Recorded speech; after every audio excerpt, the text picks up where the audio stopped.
Good morning, good afternoon, good evening, depending on where you sit in the planet. This is Steve Holzer with BIM Object, joined by one of our global BIMscript trainers, Lawrence Lamb. Hi, everyone. We're sitting in the broadcast capital of the world here in Burbank, California, so I hope it's as nice and sunny everywhere else that you guys are listening today as it is here. We got quite a few people still logging in. It was a very well or popularly registered webinar. While we got people joining, a couple things that I'd like to do is start off with a, Lawrence, if you could advance one. I got a poll just so we can get an idea of what our audience, you, the folks that have joined us, what your area of expertise or interest is in the AECO industry. This will help us as we're going through understand the audience and what you're here for, and hopefully we can somewhat structure our not just our presentation, but even our responses to questions. We can't see as individual questions come in what your role is, but this way we'll have where the mass of the audience is. So we still got quite a few. That's great. We got about 2/3 of the folks that are on so far. I'm going to let this go just a couple of more minutes, just because it is just now at the 11 a.m. hour here on the West Coast, and it's our appointed hour. So we'll give a couple people that might be having some challenges getting logged in or connected, let them get settled and maybe respond to the poll as well. So we have about 75% of the folks that have logged in so far. We still have a ton of people logging in. Yeah. So anyway, we have quite a few different roles in this industry, and digital content is one of our challenges in this business of the digital content of BIM content, is helping the industry understand that digital content is really the currency from beginning to end, from early requirements development in a design through the engineering and through procurement into the field assembly, commissioning, and even turnover. That same content is utilized through the full building life cycle by nearly everyone that interacts or embellishes a project from beginning to end. A lot of folks understand that we have a $10 trillion industry, but a study out of Stanford a few years ago showed us that 91% of that money was spent after the building was completed, either through renovations, through operations, through repairs, restructuring. So it's a big industry that this digital content impacts more than just the initial building portion. So looks like we have about 84%, 85% are architects and designers. That's fantastic. We've got a number of building product manufacturers on here. That's exciting as well.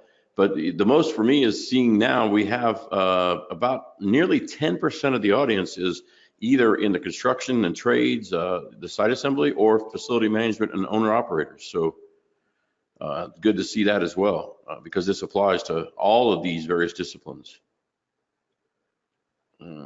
Okay, I'll go ahead and we'll close the poll down and share the results with you guys. There you can see what we ended up with in terms of the 4 categories.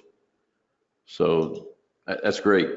Lawrence, if you could advance the slides, that would be great, and go to the next one. So during today's discussion, ask any questions you have. Over on the right-hand side, you each have your own control panel. The questions will be answered in the context of the discussion today, if they apply. So feel free to ask any question you may have about anything, even if it's not necessarily on topic for where we are in the discussion. So we're looking for this to be somewhat dynamic. We'd love to be able to have your questions come in, and I will interject those as they align with what Lawrence's topics of discussion are. And in any of them that we don't get a chance to respond directly within the webinar, we will be answering them after the fact, and you will receive those direct. Or if it's something that just applies to your specific instance, we'll honor that. And so if it's something that you have specific you want to, just consult with us on, we'll be responding to those as well. So this recording, this discussion is being recorded, and afterwards we get a lot of calls or a lot of emails saying, hey Steve, hey Lawrence, I'm not available at the time the webinar is scheduled. Will there be a recording? And absolutely, all these are recorded. It takes we revise it to clean up anything that we had in it and get it out. And usually within 2 days, you'll get an email that the recording is available. As well, even the original invite is still functional after the fact. So we tell people to register, whether even if you've got a schedule conflict, you're not going to make it, just go ahead and register, and you will receive an email whether you attended or not within a couple of days. So anyway, with that, I'm going to turn it over to our technical expert and global trainer, Lawrence Lamb. Go ahead, Lawrence. Thanks, Steve. And the other thing, just to add on to what Steve was saying, is ask all the questions that you want, and if we don't get to them, we will either respond to you in a group email, or if it's something a little bit more of a delicate nature, we'll respond to you individually through a private email channel.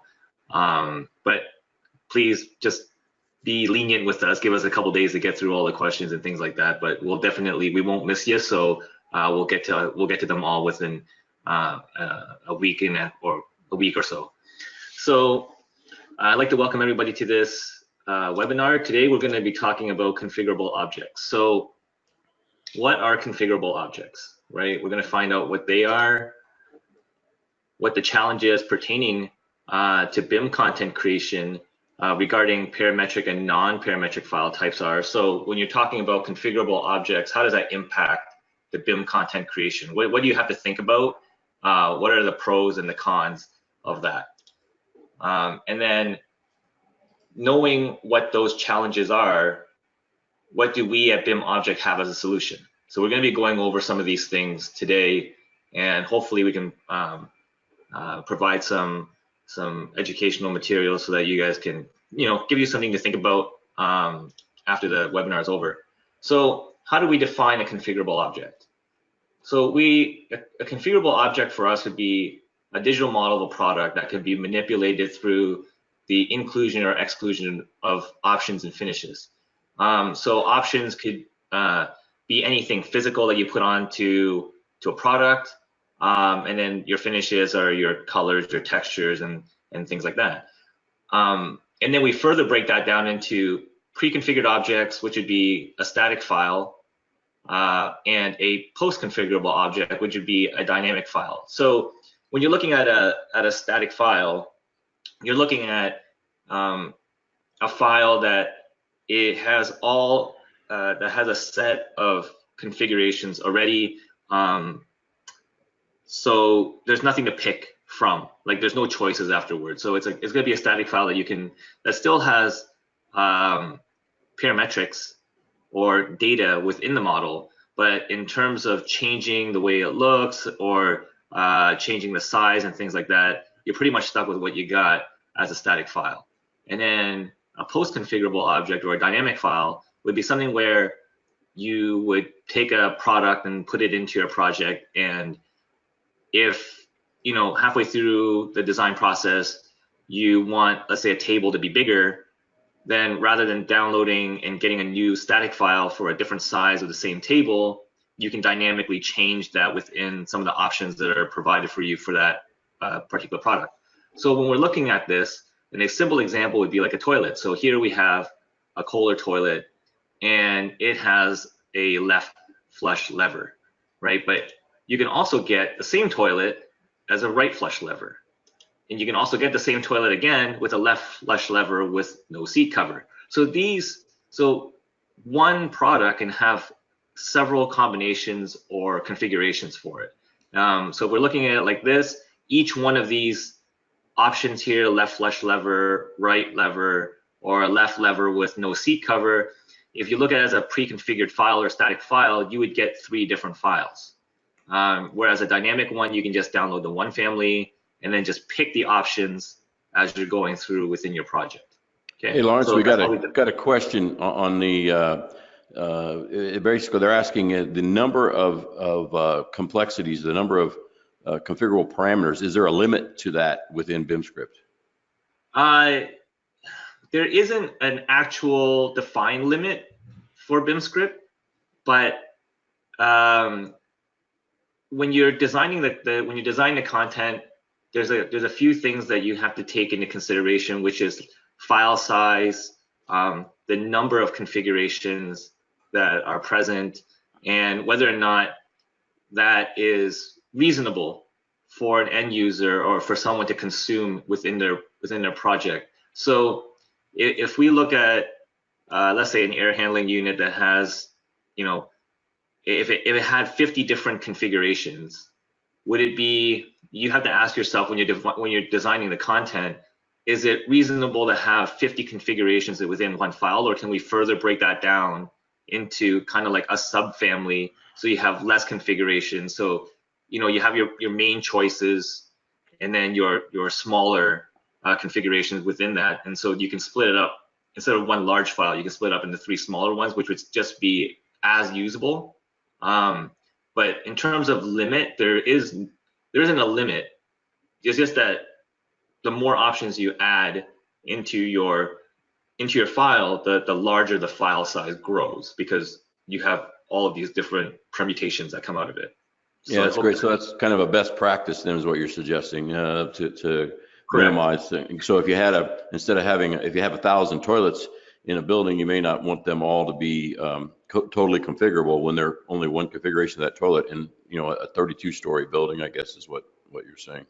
Yeah, so like, I mean, if a popular configuration would be like nobody ever picks one without a toilet seat cover, then you would just set an option for, you would have a family that would only contain like a left and a right lever, right? Because the one without the toilet seat cover is used so seldomly that you can still have it in your project. You just remove the, you can just remove the toilet seat cover afterwards. There are some other questions that are coming in, like, can there be a dynamic file within another dynamic file? And in terms of our process, which we'll be going into using BIMscript, there isn't.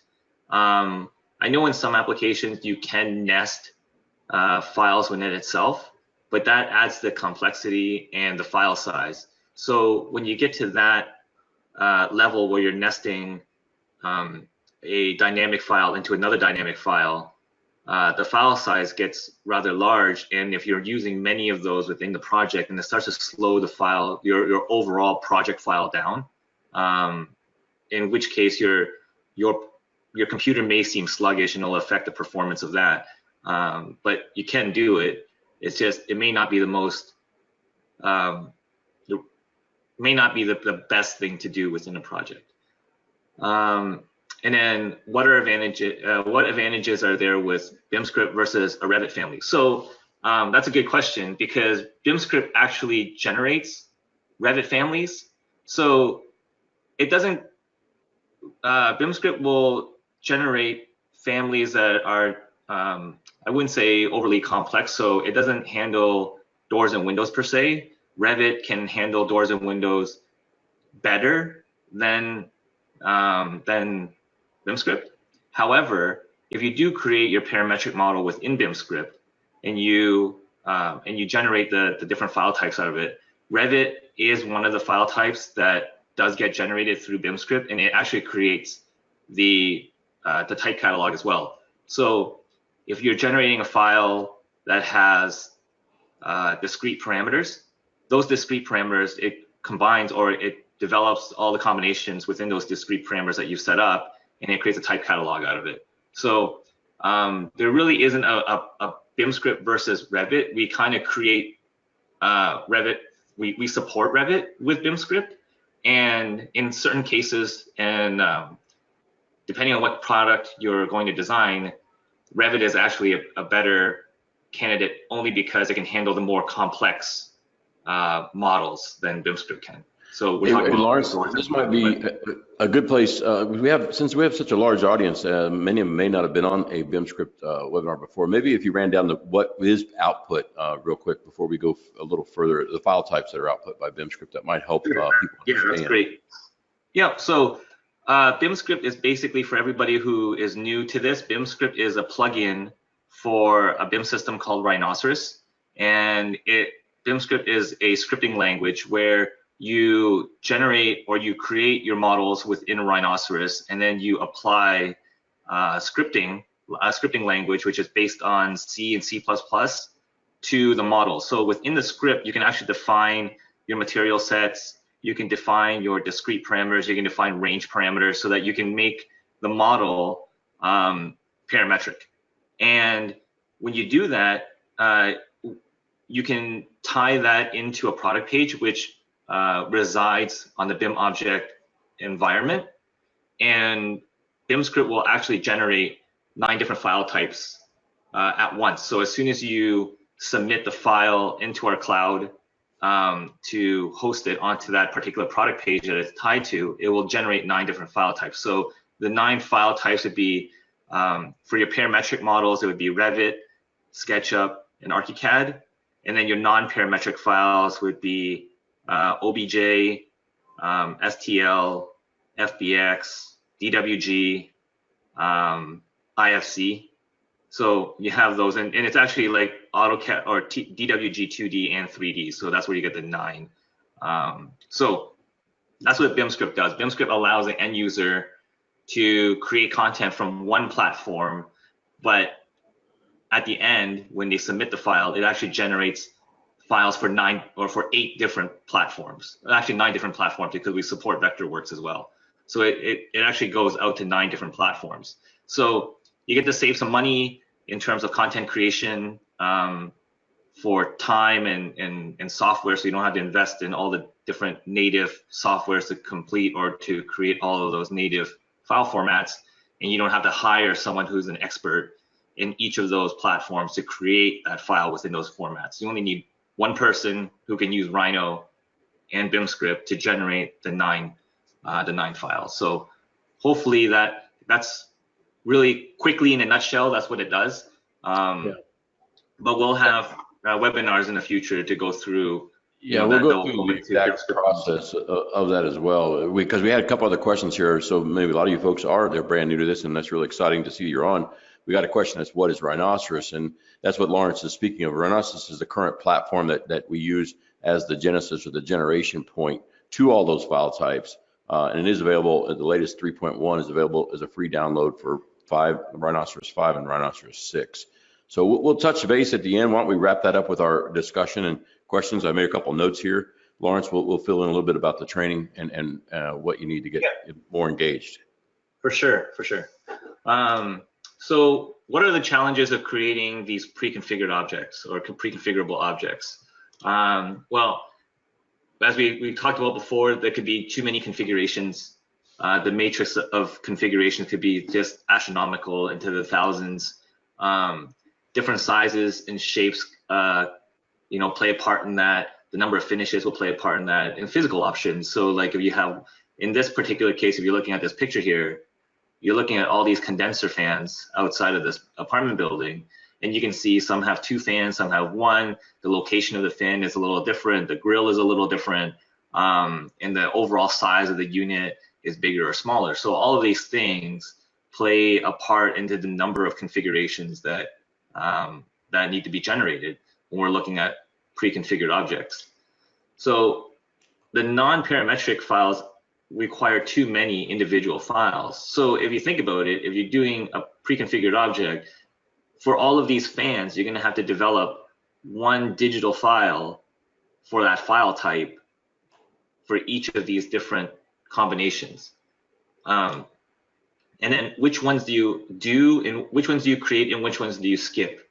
Right? This is difficult for a manufacturer to decide, because they believe that their product, all of their products, are equally important, and no one's going to argue that they're not. But when you're looking at resources, where do you funnel your resources into? Like, do you want to create files that are used seldomly as well as the ones that are used, most often? So this can, takes into consideration, you have to take into consideration how much resources you're going to be using and how expensive is this task going to be. Some combinations, like I said, are used more than others. So do you create files for the ones that are seldomly used? And then create that whole catalog for everybody. So what's our solution for all of this? Well, as we mentioned before, we have BIMscript.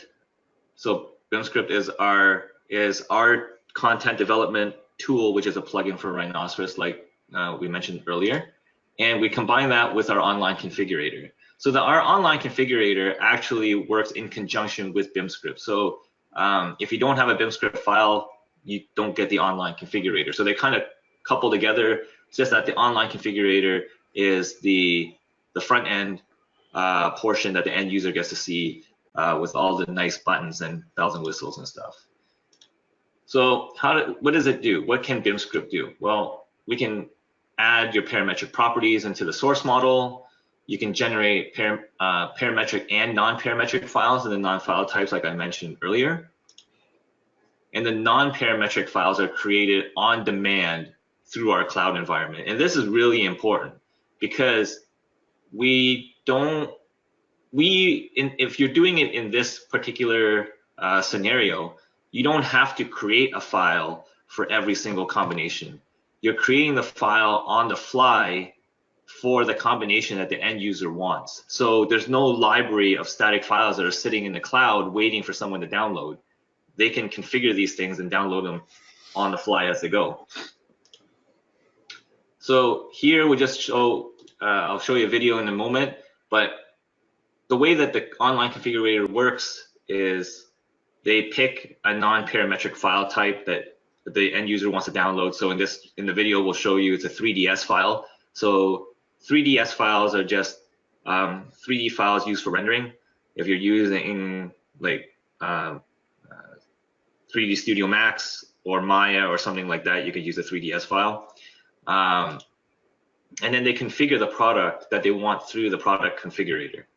So all of the different parameters, either the range or discrete parameters or the material choices and things like that, that's all presented to the end user within a configurable or within the configurator as an interface.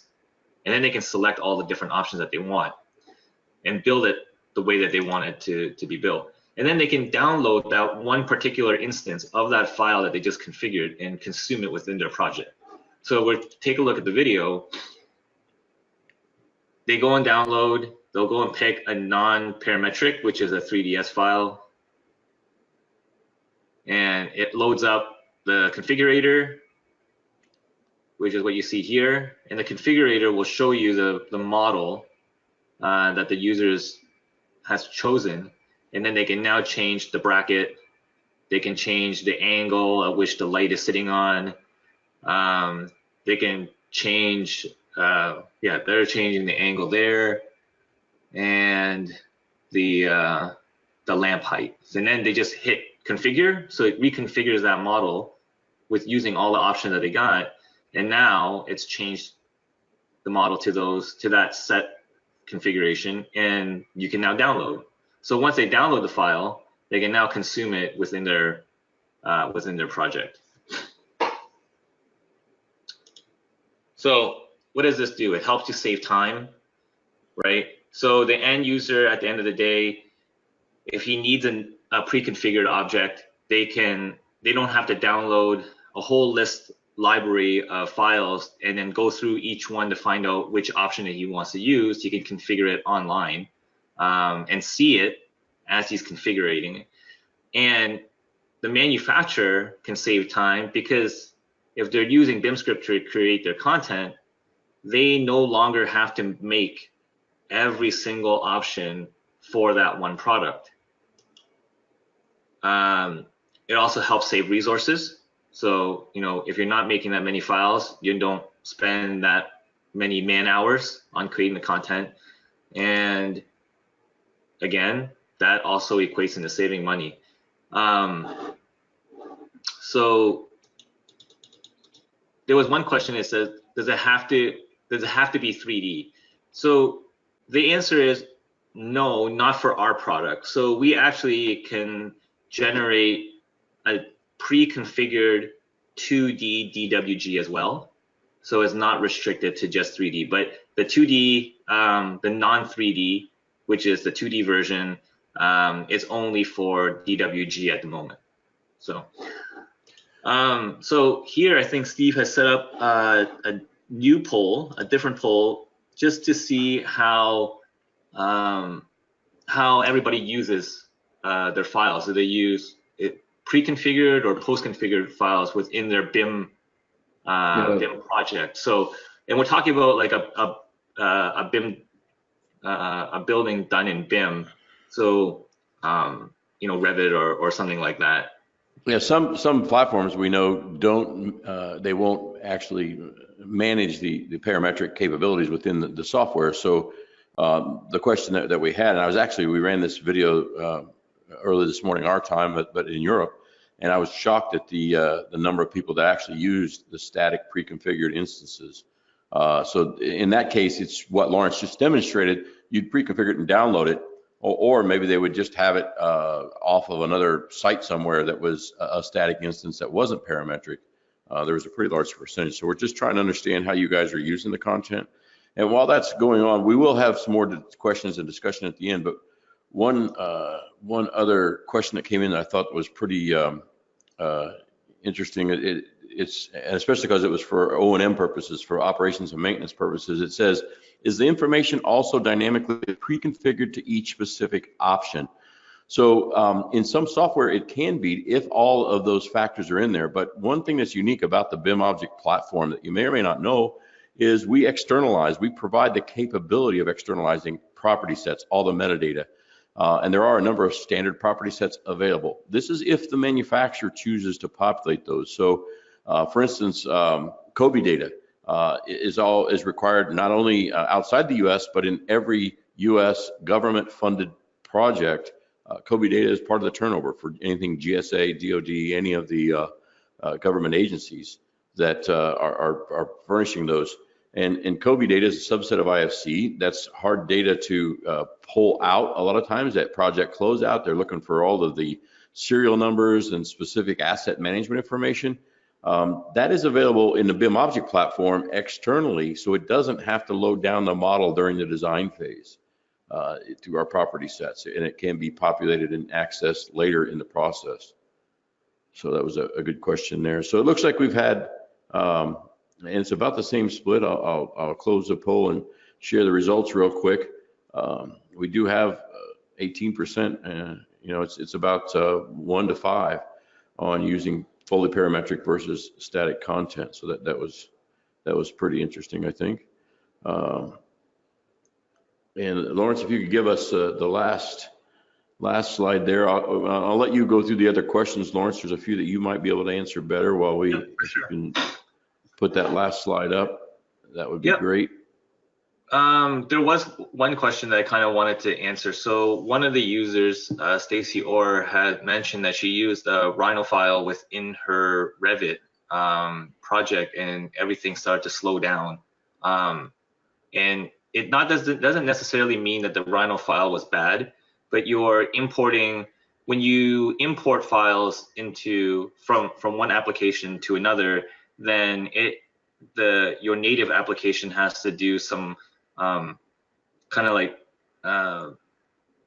it has to figure it out and format it in such a way that it can use that file.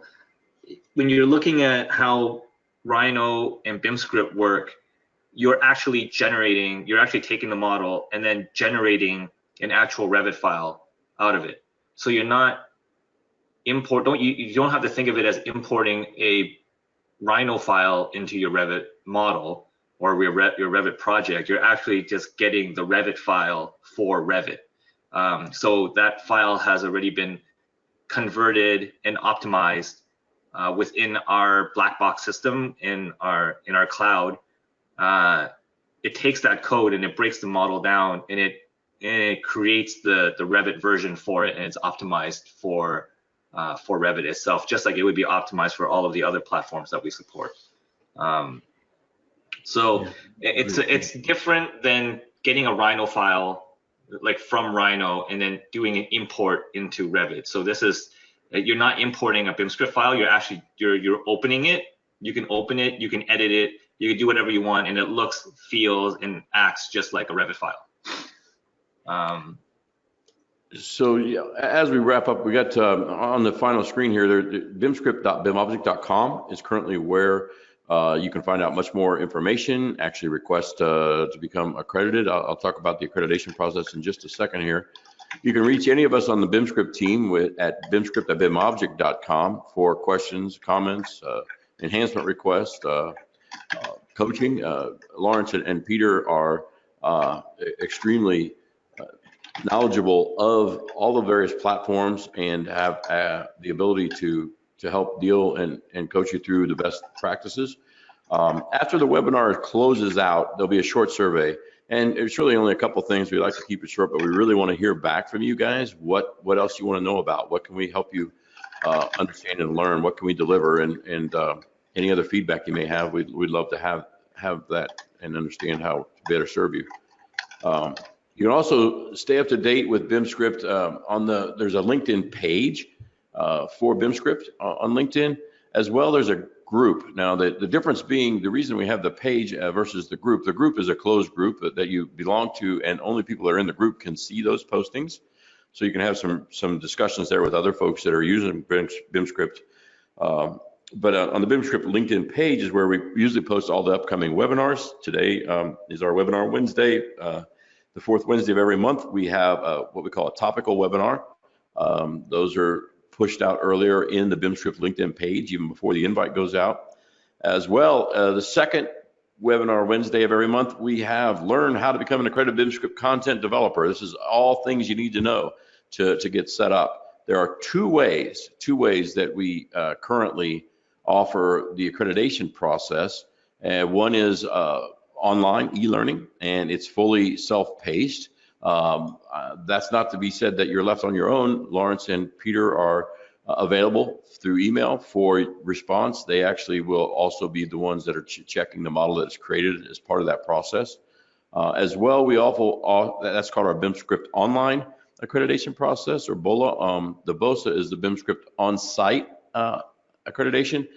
That's usually used by building product manufacturers that may have an internal design team. Maybe they're industrial designers that are developing their products on SolidWorks or Inventor or other platforms, may want to become BIMscript accredited so they could actually create the BIM content directly for those building product manufacturers.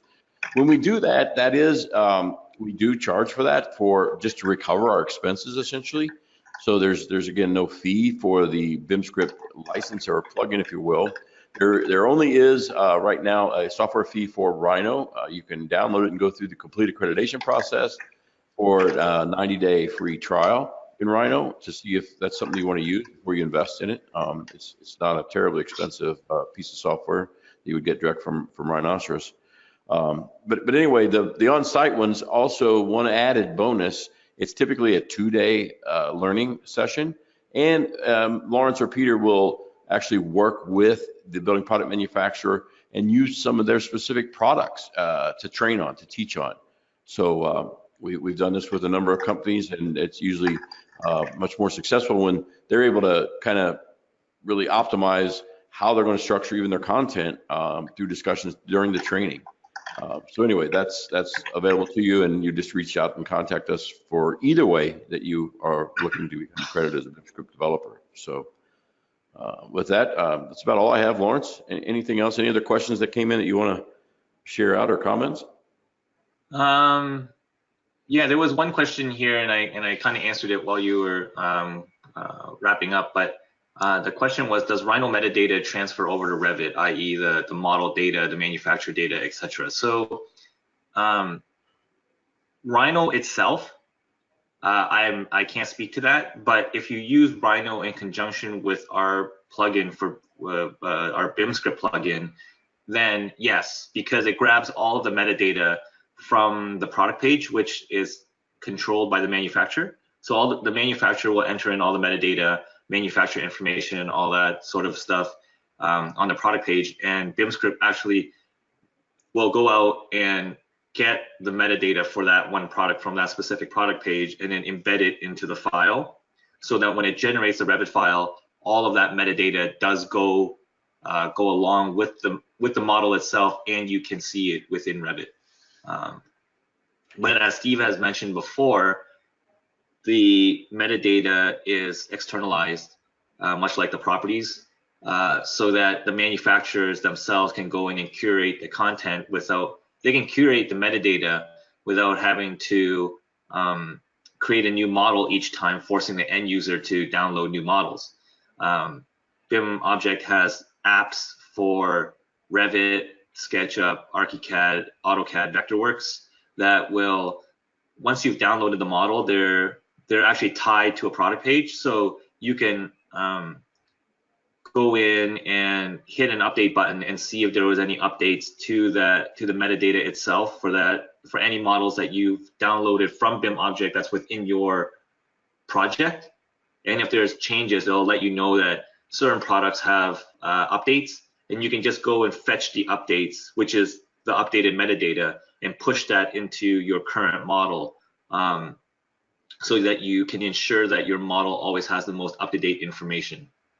So, hey, Mark, yeah. I'm sorry. Once you wrapped up, there's another great question that came in. I think it would apply to a lot of the audience because we're all really familiar with this. And John Stebbins asks, how does BIMscript optimize the polygon count of the original object so that the final parametric version isn't too big? Because we all know that the polygon count is what really can drive this stuff over the fence, if you will. You want to address that from a BIMscript perspective? A good question, and I don't have a good answer for it because I am not allowed to know all the secrets of our black box and how it does all the conversion for that. But I can find out for that user and let them know how it works as soon as I find that out. But I don't have an answer for that, which is a good question though.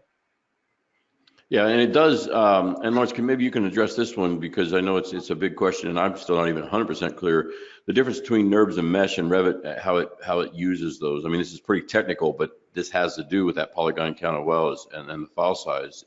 BIMscript does manage that, is my understanding. Is that a fair statement? Yeah, so it does both. BIMscript actually, because we have to support multiple platforms, not every platform uses NURBS and not every platform uses Mesh. So we actually, the process without having to do too much of a deep dive is that when you create the content within Rhino, you actually create a NURB version and then an identical Mesh version, so that when it generates the 9 different file types, it knows which model to get. So those applications that use NURBS, such as Revit, they won't be getting a Mesh model, so you don't really have to worry about polygon count in terms of that because it's using the NURBS.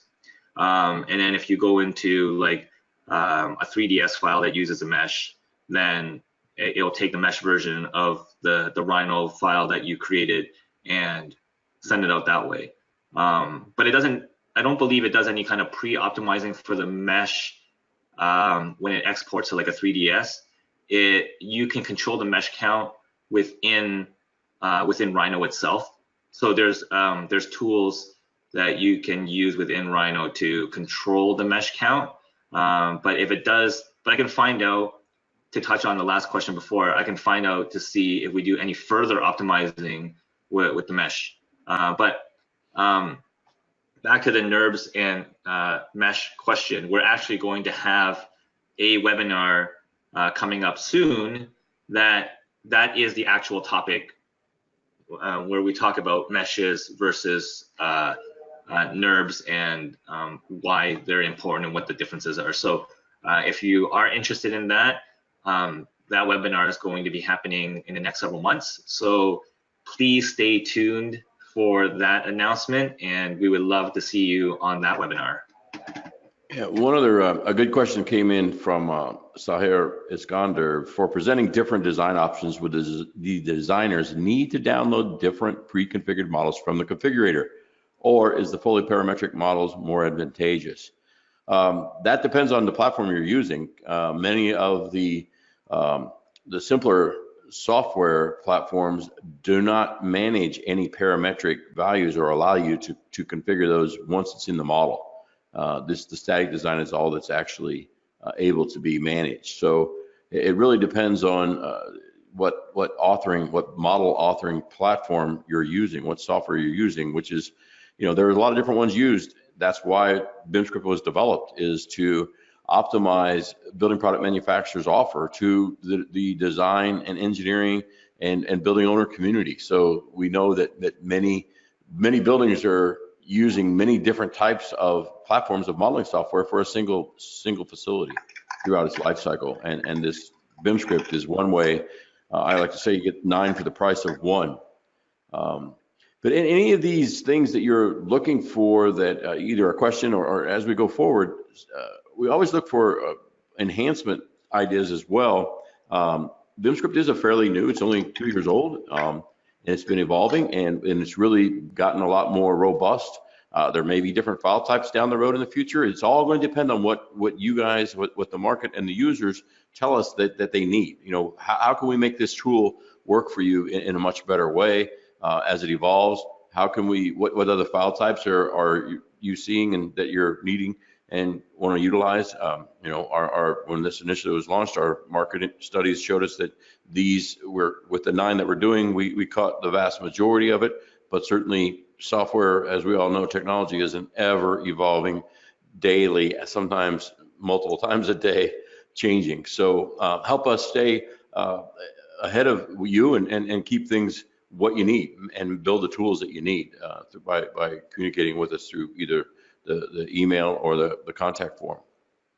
I got one, probably the last question that we're going to take, but it's actually pretty important and it touches on a couple products.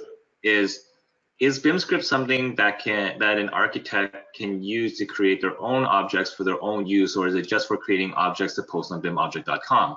So the answer is no and yes. So or yes and yes. So yes, an architect can go and use BIMscript and Rhino to create content on their own. But in order for them to generate the files, they do need to host it on BIMobject.com. Now, the difference is that we provide, it doesn't have to go public, so you don't have to create content where people can, the general public can go and view and download your stuff that you're building for your own use. We have another product and it's called Hercules. And Hercules is basically your own private instance of BIMobject. It looks and feels just like BIMobject. You can create product pages just for your own Hercules site. So if you're an architect firm and you want to build content and have a library, then I would say that is the way to go, because you'll have your own private instance in the cloud for your own content that you can create using BIMscript. And then when you're creating the products there, you can also include all the metadata and things like that, like custom metadata for the models that you're building within your private product pages. So it does have to get hosted on BIMobject.com, but it doesn't have to be publicly visible on BIMobject.com. So it would be for yourself and for your own use within your company. But that is something that we do encourage that you guys try to use and look at. So Hercules would be the solution for that. So if you want to know more about it, you can contact Steve, or you can visit our website and get some more information regarding Hercules. Yeah, that's a great point, because actually I have a call tomorrow with another architectural firm. We're seeing a lot of firms use this for what's becoming known as requirement objects, where it may not be branded, but it has, it's not just a generic HVAC or air handler. It's actually requirement objects that might have the performance and metadata built into it without necessarily having a brand, especially in government jobs that can't often be called out as you can't utilize branded content. So many architectural firms are using those, and we're seeing that. Our Hercules platform is the private cloud, and Matthew Jackson is the guy that we work with here at BIMobject that manages those. So we do have a number of those being leveraged and utilized kind of as curated content platforms for many of the architectural firms. So, and some building owners even, as we see VDC really picking up. So with that, unless you got anything else, Lawrence, we can wrap this up. Remember, you'll get an email in a couple of days with a link to share out or re-listen to this webinar recording. Hope it's been helpful. Yeah, I think we're all done for this. If there's any questions that we didn't get to, and I see that there's a few, give us some time. Peter and myself will go through all the questions that didn't get answered, and we will get back to you within a week or so, if we, at the latest, so that we can, take care of all your questions and concerns. I'd like to thank everybody for joining us on this webinar. I hope you guys will be on for our next one next month. Like Steve said, we host a topical webinar every month. So I hope to see you guys on that one as well. So yeah, so thanks everyone. I really appreciate it. Thanks everybody. Bye-bye. All right, bye-bye.